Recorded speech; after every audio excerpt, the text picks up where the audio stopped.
Hey everyone, so we're back, and you're noticing now that this is something different. I have to confess something to you. I paused the game when this fight started because I had a family member come home from an evening out, and I wanted to say hello and see how her evening was. And I paused the recording, I put my headset down, and when I came back in to start the recording back right up here at this fight, I somehow accidentally muted my microphone. And as you can see with this timestamp down here, I recorded 2 hours of footage with the mic completely muted. Now, I've done this kind of thing before when I've done LPs, and when that's happened before, I've said, oh, well, that sucks. That's 2 hours of my life that I just wasted, but you know what? I have a save from the time that audio cut out around then anyway. I'll just go back to that save, reload, and re-record that part. But in this game, I can't do that because this game only autosaves when you exit the game. There's no manual save. So there's no previous save file I can go back to. If I want the results that I got in this play session, I have to show you this muted video. So my solution was to go back and record post commentary, which I have never done before because I don't like it. But in this instance, I don't want to lose this footage because these are two really good dungeons, I think. This one and the next one that I do in this play session. I don't want you guys to miss them, but I also don't want you to listen to them without commentary. So this is really the only solution I can find. So we're going to be watching it here with this status bar at the bottom, but there's a reason for that. I've trimmed out some fat, and I can speed up the playthrough when things are dull, like when we're back in the hamlet and nothing's really happening. I commented this whole time, so you'll see me like pointing to things. I'll be like, oh, da, da, da, and you won't hear what I'm saying. What I was saying at the time, this post commentary will have to suffice. So in advance, I'm sorry about this screw up.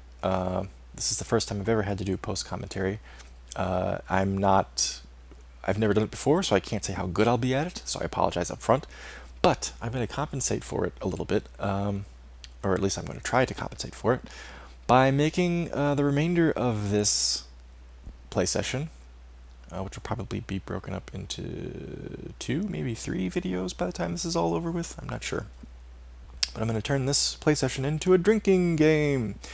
So there are a number of rules in the drinking game. I'm only going to tell you the first 2 off the bat because I don't want to spoil things for how the rest of the play session goes.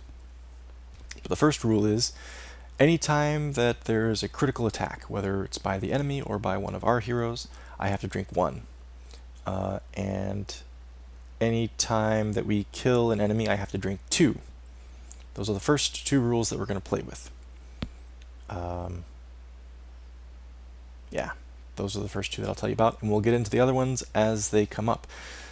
So without further ado, oh, by the way, I'm drinking wine, if anybody's interested. Oh, so yeah, if you want to play along in the drinking game and you're watching this, you're queuing this up in the middle of the day, and you're like, oh, well, I can't play the drinking game. I have to be at work in an hour, or I have to go to church today, or something like that. Well, maybe you'll want to save watching this for some time when you have an evening to yourself, and you can just sit down with a glass of wine, or a bottle of beer, or whiskey on the rocks, or something, and join me in playing the drinking game. I welcome you to it.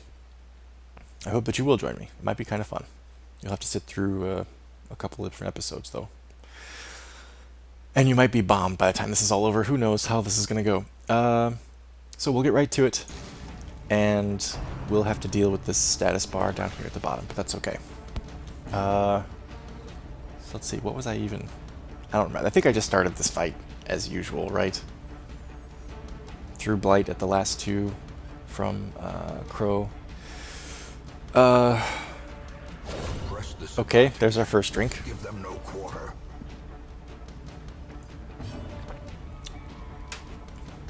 This was a pretty simple fight, really, I think.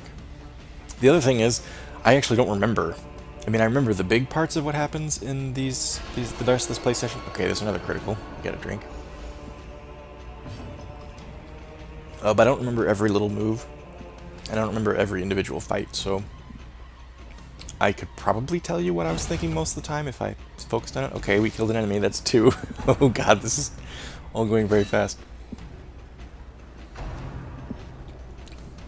But I don't have a eidetic memory about these kinds of things, so I don't really know. And now I'm paranoid, so now I'm checking that my mic isn't muted again. I'm afraid. Okay, we killed another enemy. I think we killed 2 there without me noticing, so let's drink 2.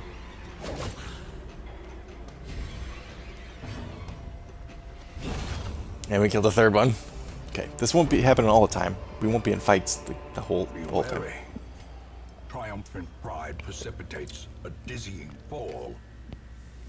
And of course I tried to make room. I tried to decide whether I was going to take this charm with me. It's an okay charm. As you know, if you've watched the LP to this point, you don't really get exposed to diseases that often. So I would probably end up selling this one if I brought it back. 20% increased resistance isn't all that great, honestly, especially not for the dodge. So if I brought it back, I would probably sell it, but it was common, so it wouldn't be worth very much anyway. So I left it. Osric got a heal and some stress removal, which is very nice. And we only got 3 rooms left. Now again, we don't know where the fights are in the corridors. The map that we found only revealed to us curios. And here I'm just wasting... There we go, wasting provisions.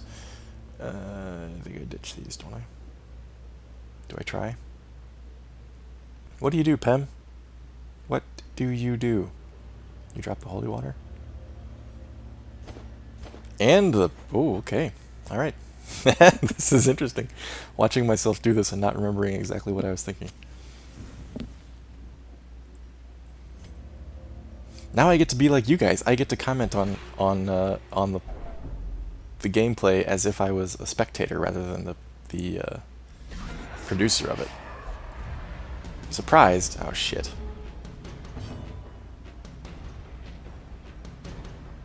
Yes. Yes. Thrown dagger. Good choice.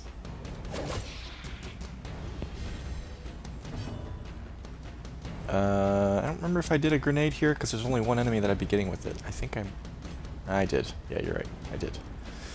Go ahead. Stunner. Effective. Ooh. I think I moved him forward? Nope. Maybe not. I just attacked. Maybe I was thinking if I can get rid of these guys before I need to heal. Yeah, that's right. I just used Courtney to move back because he can move back 2 slots at once.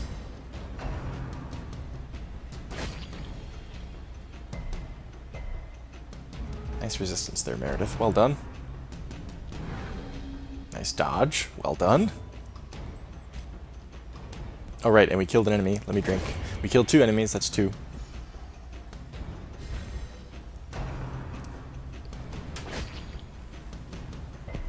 No matter. I think I embolden Osric here. And then he deals a killing blow, perhaps? Not sure.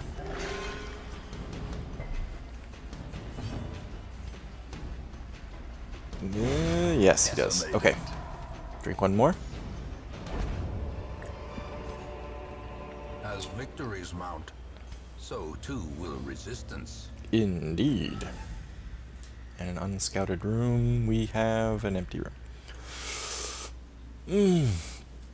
Well, I am going to spoil it for you here, only because we have 2 new party members here in Osric and Meredith, but all of us... Treasure could staunch the flow of otherworldly corruption. Excuse me. All of us make it out of here alive. I don't think I'm spoiling anything by saying that. This isn't that tough of a dungeon. With 2 new characters, I guess there is a little bit of a risk. The promise of safety. Uh-oh. Uh-oh. We don't have to drink anything for traps, so we're okay there. Oh, yes. Ouch. Curious is the trap maker's art. His efficacy unwitnessed by his own eyes. Alright. Yeah, I had to reset party order, and I couldn't just hit the default button because somehow in setting up the quest, When I went back to the hamlet, I had Osric in front and Courtney in back, and somehow when I went in to embark, the game did this. I did not switch it, but Osric and Courtney switched places. So when I entered the dungeon, I had Courtney in the front, and I don't know why that happened. I couldn't tell you. But anyway. Blood-soaked pages. This is the guy that's turning into a fish in the Warrens, in the Cove, rather. I think the one thing I commented on was in that journal entry, he reveals that he notices that he got bit by a fish man, and he's kind of feeling weird, and his compatriots are like, oh, don't worry about it, and they laugh at him. They laugh at his situation, which he thinks is kind of weird. Okay, back to it. I'm thinking that the Blight will finish off that Acolyte. So that's why I used it there. Oh, Courtney took a hit, but that's okay.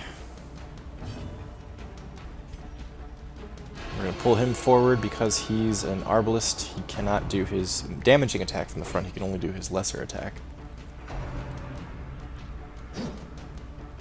And the Clumsy Axe Blade is easy to dodge, apparently. Should make sense given that it's clumsy. Kind of wishing that I had an area of effect attack for Osric here, because I don't want to not kill that Arbalist, but at the same time I don't want to waste the damage on that Arbalist. So I ended up going after that shield guy. I can't remember what his class is, because the Arbalist does so little damage with his jab attack. I figured I can't hurt to let him live for another round. If I can get rid of the shield dude, but of course I couldn't get rid of the shield dude without wasting a lot of damage. Yeah, see, I'm like waving the pointer over him. He's not going to do much damage, so just focus on this guy. Okay, so we got to drink 2. One for the Acolyte that died, one for that Axeman.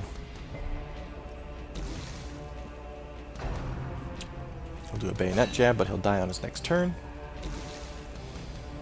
He will do a stumbling scratch, and he'll hit. Nope, he won't. He'll dodge. Yes, he'll die his next turn. We know that, Pem. It's good.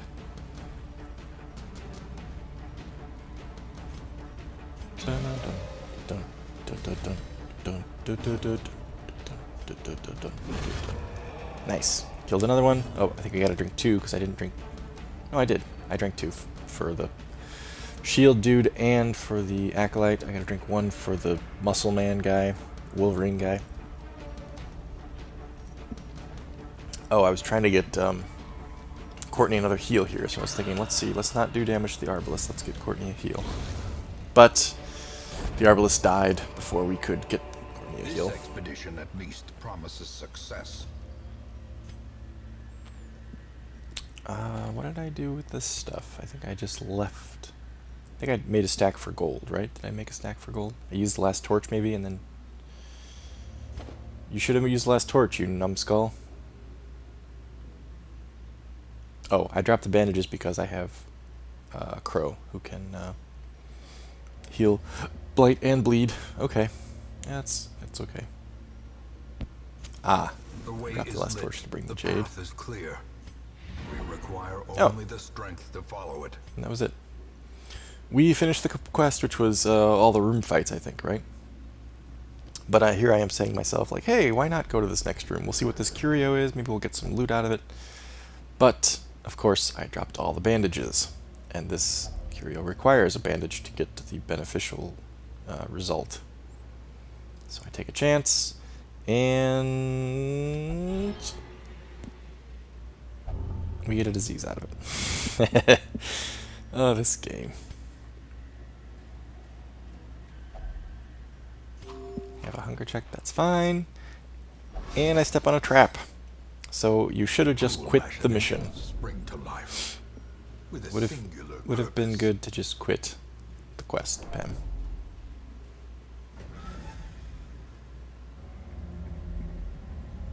And now I curse myself for having tried to get to this last room and check out that curio. And we leave. we're thinking about who we need to de-stress when we get back out. It's going to be both Osric and Meredith. I'm going to ignore, I think, Courtney and Crow. They seem to be okay. They're less than 40, and I don't really care if, as long as they're less than 40. More bones returned to rest. Devils remanded to their abyss. More than 10k from a short apprentice level dungeon, that's pretty darn good for cash.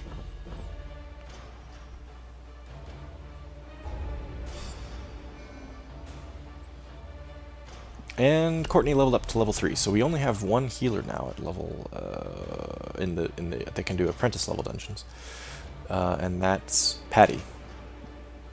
Our other 3 healers are all veteran level dungeon goers only.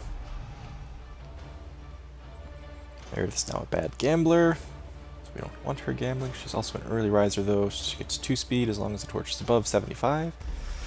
Crow has a disease. So does Courtney. Crow gets winded, and Osric gets fear of unholy. Crow also reached level 2.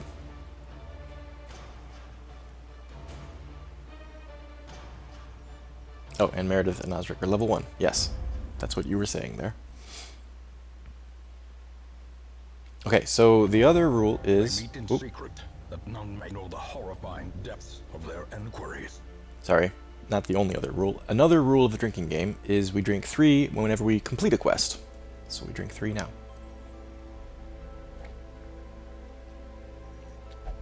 I can't recall if I drank for that last enemy that we destroyed. I'm going to say that I did. I didn't comment on it, but that town event, I have no idea what that meant.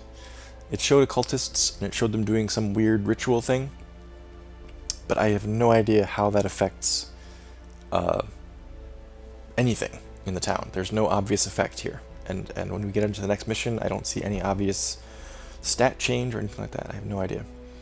Going through the week here, of course we all came back. This is week 20, we all came back successfully. The people who were getting healed and de-stressed got healed and de-stressed. Patty achieved constant calm and has a new trait, a new quirk, calm, which we don't really like, but that's okay. And Erdrick actually recovered some stress. So we need to get rid of some diseases for people. I'm checking out the stagecoach, even though we can't take anybody this turn. Yeah, and I go back to this because I'm like, what in the hell? Strange utterances and unsettling chants typically characterize such events. We have been assured there is no real danger present in the rituals themselves. It shows 2 occultists, and I'm thinking, wait, is this one of these Maya occultists? Is this Courtney? But it's not. I thought maybe if I had 2 occultists, this would be these 2, but I only have 1, and none of them are Courtney, so I have no idea. And I thought, oh, maybe they're in the stagecoach for me to bring in, but they're not. So I don't know what the hell that town event is. Maybe if I didn't have a full roster, I could have brought those occultists in. I don't know. Okay, so we're looking at what we're going to do next time.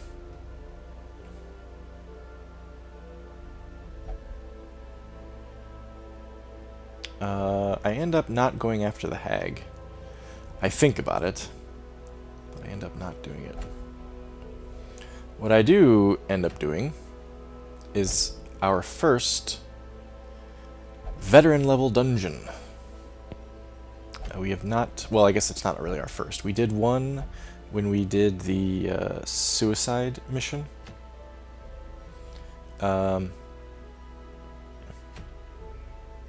But of course that was intentionally done so that we would lose the suicide mission party. This is the first time that we will endeavor to do a veteran level dungeon and actually survive it.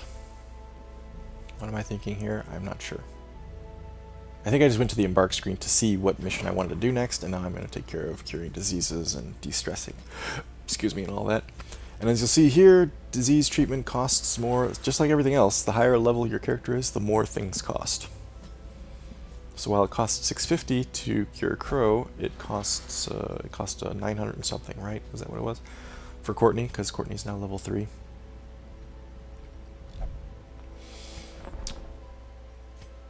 Oh yes, I'm checking here. I need 7 more deeds before I can upgrade the barracks.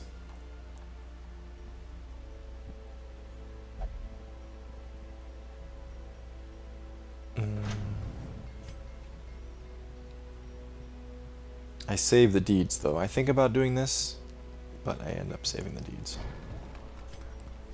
Kind of stinks that the what is it called? Blacksmith and the stagecoach both take deeds, because they're two things that you would like to upgrade both relatively fast versus, you know, like the de-stressing places. But you have to wait on it. We have to wait on one or the other, because if you use deeds in the blacksmith, you can't use them in the stagecoach. If you use them in the stagecoach, you can't use them in the blacksmith, etc., etc., etc. I am finally debating on using the actual treatment library to hardwire somebody's quirks, get rid of a negative one or add a positive one, or rather lock in a positive one. Experimental And I'm actually techniques and tonics can spending overcome things a sharpened sword cannot. I'm actually spending resources here because I'm thinking that eventually I will lock in some quirks when I have more money to spend. Because it's super expensive, but I'm anticipating that I'll probably use the antiquarian more in this playthrough than I have in previous playthroughs, so I should have more gold to go around. Eventually. What am I doing here? I don't know. Ah, right, increasing the chance of curing extra diseases. It wouldn't help me here because Courtney and Crow both only have one disease each, but there have been a number of times where I've had characters with two diseases, and so increasing the chance of having them both cured at once would be more efficient. So I did spend some resources there. And I debate on adding more slots to the tavern. I can't take all three, I can only take two of them. So I think I decide to just wait. Indeed. Can't remember if I end up reducing the cost of training camping skills or not. 35 is a lot. I think I might wait on that too.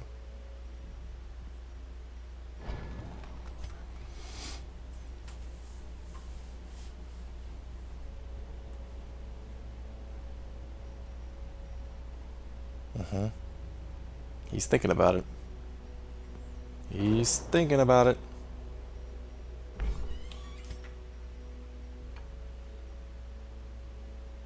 Yeah, I end up waiting on this. You know what I'm going to do here? I'm going to up the speed a little bit so we can get back through this a little bit quicker.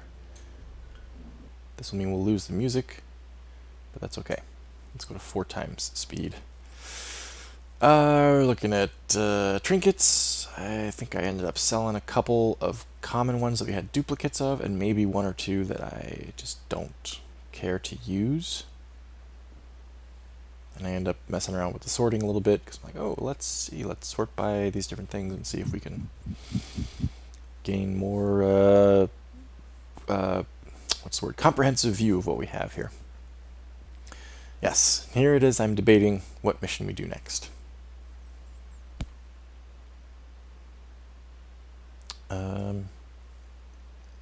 I end up doing the veteran level medium dungeon here in the cove that I switch on. Let's stick, yep, that one. That's the one I end up doing. Now I need to select my party for it. I'm picking Zephos, Dulgur, Savitri Devi, and Draithlin. And I'm curious again about this weird council, but I don't see how it affects me, so I dash right through it.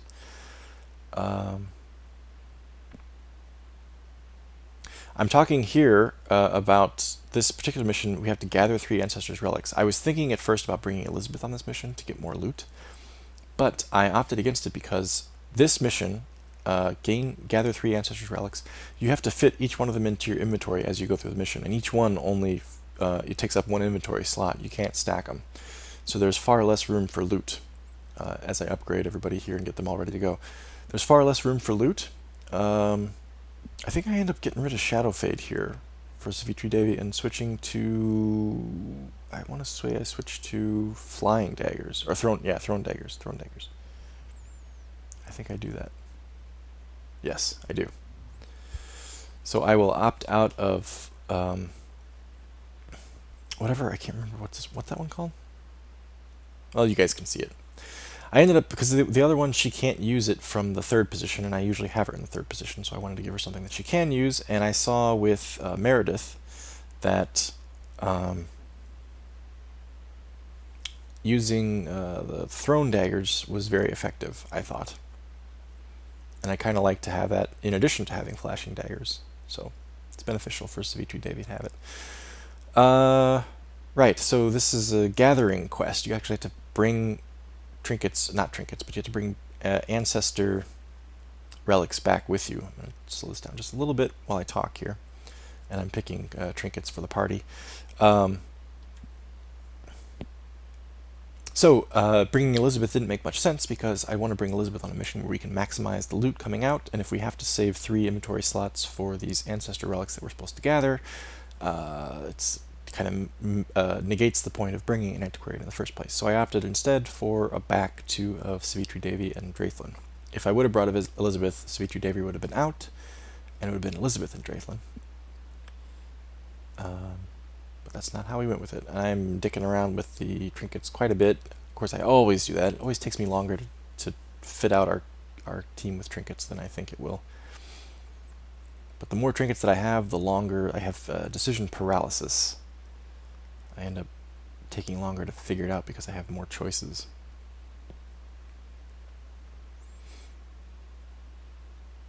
Okay, so let's speed things back up until we actually provision.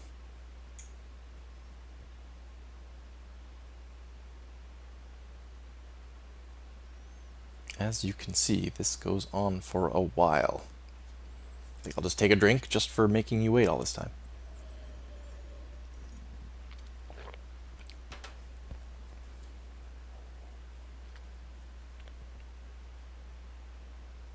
Yeah.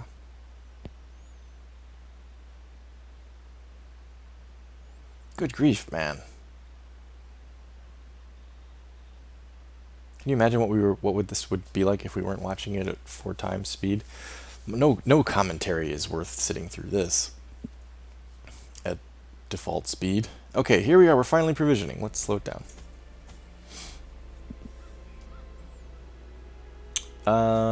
We're in the cove. There's not a lot of blight, and there's some bleed. So I bring a little bit more in the way of bandages, and I bring more medicinal herbs because I'm anticipating some debuffs that I might have to get rid of. I bring less food, which I've been doing lately. Yeah, less food because we've been finding more food in the dungeons. So we'll see how that goes on this mission. Just checking here that I have everything that I think we need, that I didn't miss anything, which I've been known to do before. And we embark. Our first veteran level dungeon is a medium dungeon in the cove in which we have to gather ancestors' relics.